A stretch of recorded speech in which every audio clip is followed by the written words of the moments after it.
Sinabi ng ating mahal na Pangulo na gusto niyang pababain ang presyo ng bigas dito sa ating bansa. Ano ang pumipigil sa ahensya ng gobyerno na nasa harapan natin ngayon na hindi sundin ang sinasabi ng ating mahal na Pangulo at ayaw sundin ang presyo ng world market? Napakasakit po nito sa mga magsasaka ho natin dahil sila naman ho talaga ang dapat nating pangalagain. Kung walang enforcement at wala pong nakukulong at wala pong nahahatulan, bali wala po itong ginagawa natin.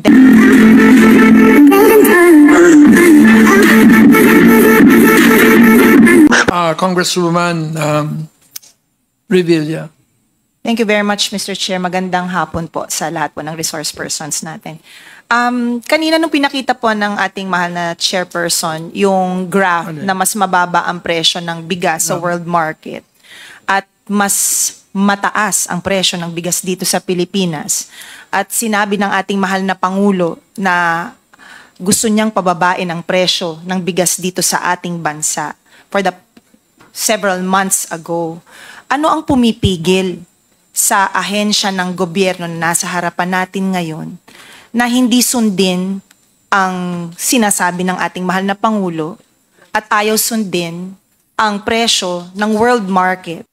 I would like to address that question to Yusek Asis Perez. Mr. Chair, thank you for the question.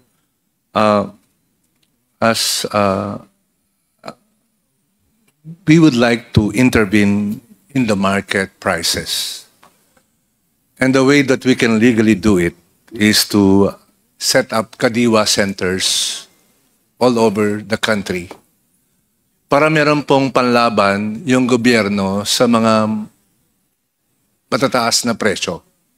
Halimbawa po, if we can set one Kadiwa in every municipality, nagbebenta ng 40 pesos na bigas, ang theory po doon, susunod po yung mga katabi. Kasi otherwise po, sa amin bibili lahat. So that's one way to more or less cushion the impact of what we would like to refer to as manipulative pricing. No? It's not my word, naririnig ko po yon. Pangalawa po, syempre, kailangan ang department step up pa namin yung effort to make our farmers more efficient in producing food. Siyempre po, pagka po mas mura yung production cost nila, pwede po nilang ibenta rin ng mas mura yung kanilang produce. Pangatlo po, na ginagawa po natin ngayon, isave po natin yung nasasayang. Dahil sa ngayon po sa ating mga pag-aaral, between 10 to 35% of whatever we produce, we lost because of post-harvest inefficiencies. Kaya po pag mapapansin po natin, Mr. Chair and Madam Congresswoman, medyo binago po natin yung ating budget. Hindi po tayo nakatutok sa isang commodity lang, kundi nakatutok tayo after the commodity is produced. Ang pang-apat po na ginagawa natin, we somehow has to intervene in the market.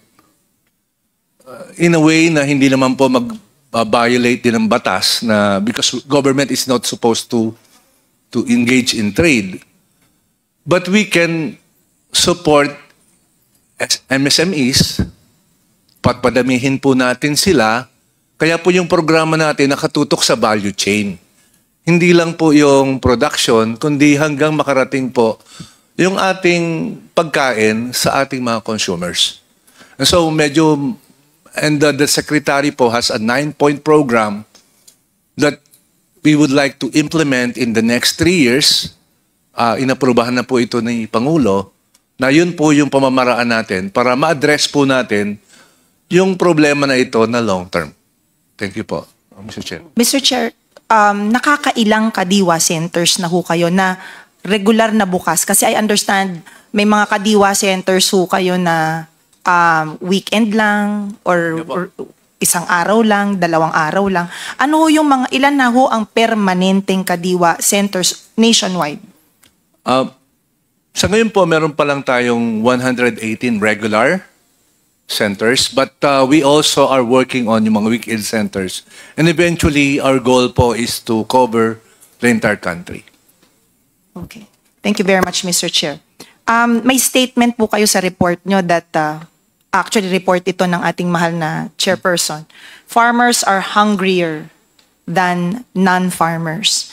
Napakasakit po nito sa mga magsasaka ho natin dahil sila naman ho talaga ang dapat nating pangalagaan. Actually, alam ko DA is encouraging our young farmers to continue the trade that their forefathers have started. Dahil marami na ho ngayong young farmers ang ayaw nang maging magsasaka dahil palugi ang merkado. Ano ang ginagawa ninyo ng DA to encourage more farmers to last in this trade at mas dumami pa sila sa mga susunod na taon? Dahil nakakalungkot man sabihin, marami ho sa ating mga magsasaka, ang binebenta na ho ang kanilang mga lupain sa mga developers dahil ayaw na nilang magsaka. Pinapatayan sila ng tubig, pinapatayan sila ng kuryente para hindi may pagpatuloy ang kanilang trabaho dahil gustong magkaroon ng mas maraming subdivisions. Anong masasabi niyo po dito, Mr. Chair? Mr. Chair, I share your views. The department is cognizant of this problem. Kaya po ang tutok namin ay magkaroon ng tamang presyo ng produkto, hindi po murang presyo. Magkaiba po kasi yung tamang presyo kaysa murang presyo eh. Prices should not be cheap.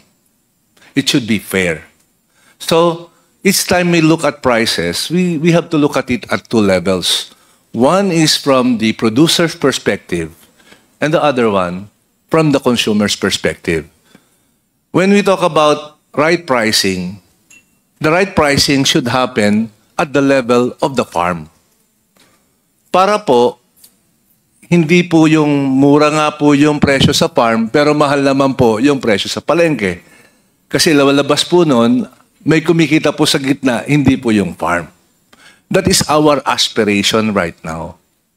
The department is making sure that our investments are geared towards efficiency and prevention of losses so that the farmers and the entire value chain will benefit equitably in the chain. Hindi po namin pwedeng sabihin na mawala po yung trader. Pero kailangan po, yung benepisyo po ng pagkain na ito, yung processing ng chain na ito, dapat equitable yung distribution. And we view that we can only increase the number of our farmers if and only if we can make sure that they justly benefit from the value of whatever they produce. So it's conceptual, pero sa operations po, ginagawa na po namin ito. Mr. Chair, ano na ho ang ideal price? Therefore, na dapat natin bilhin o dapat bilhin ng gobyerno o ng trader sa isang magsasaka sa ngayon para ma-maintain natin yung fair value price ng bigas na binibili po ng isang consumer. Nang hindi nalulugi naman ang farmer, hindi rin ho nalulugi ang merkado. Opo. Base po sa aming karanasan at aming pag-aaral, kung halimbawa po ang magsasaka ay mabibili yung kanyang palay between 19 to 20 pesos na fresh. Fresh po, yung fresh. O kaya naman between 23 to 25 po na dry. Dapat po ang presyo ng ating bigas ay mga 40 pesos. So yun na po yung, kasi ang markup na po doon mga around 4 to 5 pesos. Mga 4 to 5 pesos po dapat yung markup. So yun po yung aming computation sa ngayon, more or less ganun po dapat. Salamat po para at least more or less hindi na ho nag-aspire ang Pilipino na maging 20 pesos ang bigas. At least galing na ho sa inyo mismo na ang pinaka-ideal na presyo umabot ng 40 pesos para hindi palugi ang farmer, para hindi rin malugi ang merkado. Tama po ba ako, Mr. Chair? ang binagabanggit po namin ay base po sa karanasan ngayon na sa tingin po namin kung masyado pong bababa naman ang presyo, hindi po natin ma-achieve yung balanse na ang farmer po naman natin ay magtatanim. Kagaya po ngayon pong panahon na ito, ang ating pong mga magsasaka ay ang mga presyo po ngayon ay naglalaro mula 15 hanggang 18 piso po ang presyo ng palay. So pag bababa pa po siya doon, malamang po maapektuhan yung planting intentions ng ating mga magsasaka. And so we are balancing it po, Madam Chair. Mr. Chair, isang concern po, yung batas natin sa supply and demand. Panay-panay po ang bagyo sa ating bansa. Nakadiskubre na ho ba ang DA ng tamang palay na dapat nating itanim sa tamang season para hindi po rin tayo nauubusan ng bigas at nag-i-import po tayo kung saan-saan? Unfortunately, we are yet. But we are doing something about it. Ang una po na ginagawa namin ngayon ay binabago po natin yung planting calendar. Dapat po talaga yung ating pong bagyo, base po sa ating karanasan at sa datos po na na-accumulate natin in the last 50 years, yung pong bagyo ay nangyayari towards the last quarter of each year. More or less, ganun po yung trend nun. So dapat po, walang masyadong harvest sa ganung panahon. Dapat ma-timing po natin yung ating harvest. Unfortunately, we're yet to irrigate most of our land. And that's the only way that we can schedule our planting period. In that regard po, we need at least 1 trillion to irrigate the remaining 1.5 million of irrigable land. Kasi meron po tayong pwede pang i-irrigate sana na 1.5 million hectares of possible irrigable land. So pag gano'n na po, tapos magagawa na po natin yung tinatawag nating proper planting period dahil may irrigation po tayo, then ma-achieve po natin yung pare-pareho nating pangarap. Right now, yun po ay option natin. Pangalawa po yung mechanization na ginagawa po natin.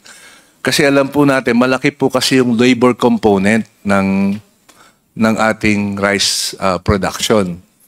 So, yun din po halimbawang pag-mechanize po ng pag-harvest, napakalaking tulong po noon dahil pagka nga po masama yung panahon, kailangan po mabilisan yung harvest. Kung manual po yun, hindi po talaga natin ma-harvest. Madami po tayong masasayang. So, the mechanization of harvesting is something that DA is pushing forward to save po yung ating mga palay para kung dadating nga po yung bagyo, madali po nating ma-harvest kaagad. So those are some of the ideas that we have. And of course, yung post-harvest facility, yung rice mill po natin ngayon, hindi po optimal yung kanyang paggiling ng palay. So, ang sabi po ng PSA dati, 65% po yung recovery. But now, I think they are recalculating 62% na lang po. 63. Ibig sabihin, mas maliit talaga yung recovery. Pero kung malalagay ho natin lahat, mamamodernize lang po natin yung rice mill natin, so aabot po siguro between 65 to 67% po yung recovery natin. By investing in better rice mills, then we can already increase efficiency and therefore bring down prices. So those are some of the ideas po.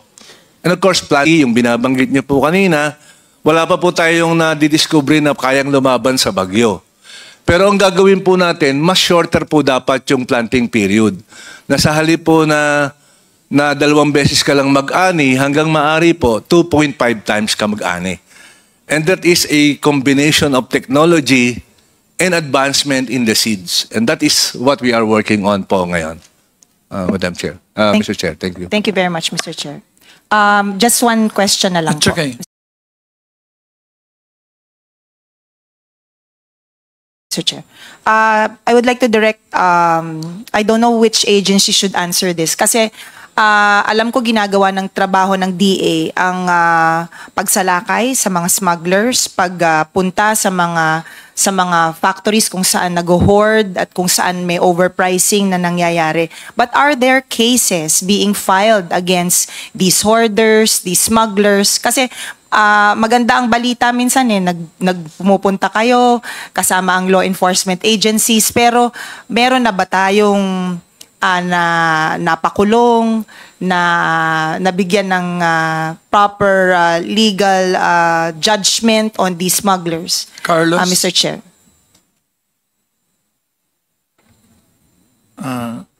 Ma'am, Mr. Chair, ma'am, meron na yung isa sa malaki earlier this year, no? Nakakulong na actually ngayon, ma'am.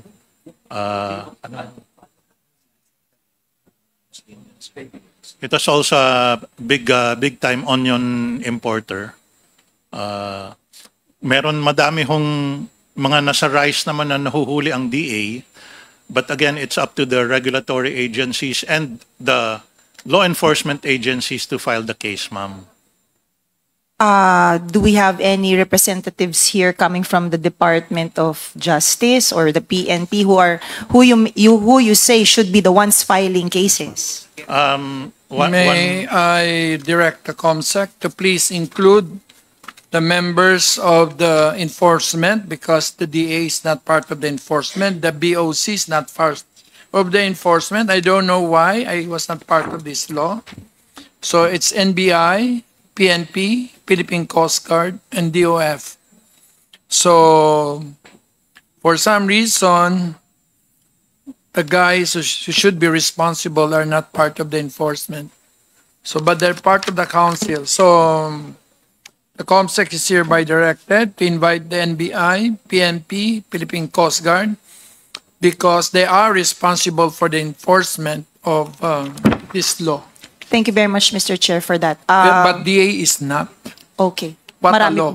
Marami pong salamat. So definitely we should include them in this law, and of course to shed light on the implementation of this law. Kasi kailangan po talaga natin ay ngipin kahit anong kagustuhan nating pababain ang presyo ng bigas at kung ano-ano pang mga bilihin.